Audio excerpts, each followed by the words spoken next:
What is good, everybody? It's DJ Sketch back again. You guys just looking at here is some Black Ops 2 gameplay on the map Rush, the fucking paintball map. Pretty sure most people, when they got the whatever DLC pack this one came with, either people loved it or they hated it. I kind of thought it was whatever. This map, it's alright. I mean, you got some good flank routes, this, that, and the other. But that's not really what we came to this video for now, is it? I'll be guessing what you wanted to see, judging by the title of this video, is my thoughts on the Black Ops 3 beta that just is about to wrap on Xbox Ones. I'm currently doing this commentary on Monday early evening, so there's still about a good 6 to 8 hours of the beta left, if not more. And I played it since it released, or since it opened last week.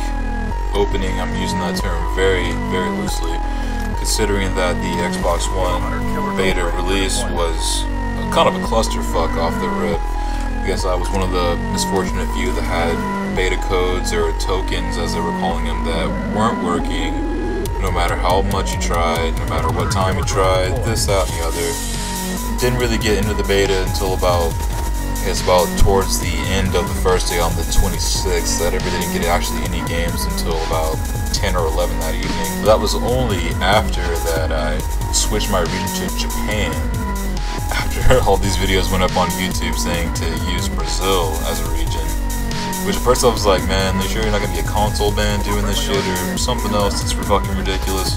But we didn't. Plus, after a while, even after talking to Microsoft support and Activision support, which Activision support was no fucking help at all, fucking twats. But Microsoft support, however, they were just like, yeah, switch to Japan, go Nippon with it. I was like, oh, okay, dude, sure. And sure enough, type the code in, hit the little green button that was all in kanji, and next thing you know, I'm on the game. And after that, it was what you would expect. There were lag issues, but of course, this is Treyarch we're dealing with, so we all kind of know what their lag issues are like. That comes to be expected. And overall, like, when the game wasn't lagging profusely, you know, it actually ran fairly well.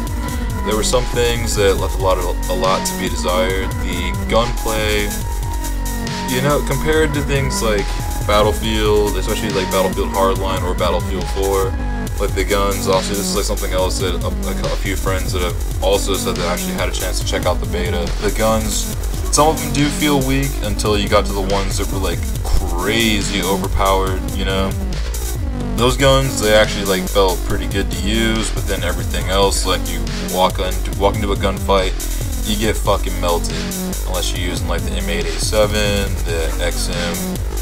Because there were pretty much like everything that was like top tier of the assault rifles and the submachine guns. Those were fucking face melters, more or less. Especially like the second to last, like SMG that you open up. That thing is ridiculous. I'm surprised no one said shit about that. And then, of course, there were the specialist abilities, which the reject, that caught a nerf almost immediately because people were fucking crying about that, saying that because you got to keep your streaks, which, whatever. Like, I guess I have my own complaints about getting fucking jacked on reject. But also they nerfed the War Machine, the Tempest, where you actually have to aim with it. Jeez, what a surprise there. That's probably not a bad thing. And, you know, it's like a lot of stuff got nerfed, a lot of weapons got nerfed in just the beta phase. But the cool thing was, aside from the fact that the launch at the beginning was fairly rocky, like they extended it to the end of Monday night, so if you're still on Xbox One, and I believe the PC as well, pretty much have till the end of Monday night, which is August 31st, to give it a shot, try it out. So I guess after, there were a few things that are still like kind of prevalent in Black Ops 3 that were kind of shitty parts about Black Ops 2. The whole shoot first, die first, that happens a whole lot. And there's a lot of things about this game that are fairly frustrating, absolutely. But also there's a lot of things too about this game that were actually kind of fun. Like, honestly, you can even watch like the streams I was doing on Twitch, which I've also like uploaded to YouTube. The final episode sans sound because I was cursing up a fucking storm. That's just how I get down. But but basically, I mean, the game, all in all, you know, I had a decent time with it. There were parts of it Of course, it was extremely frustrating, but also it's Call of Duty. But also at the same time, it's a Call of Duty game that's kind of reminiscent to previous Call of Duties that have been missing in the last 2 installments. Like Black Ops 2 was the last Call of Duty that I really enjoyed playing. Ghost and Advanced Warfare, like those games were... The Ghost was boring. In Advanced Warfare, that game was just fucked. Like supply drops, getting shot from every possible angle on the map because you can go up 3 fucking stories.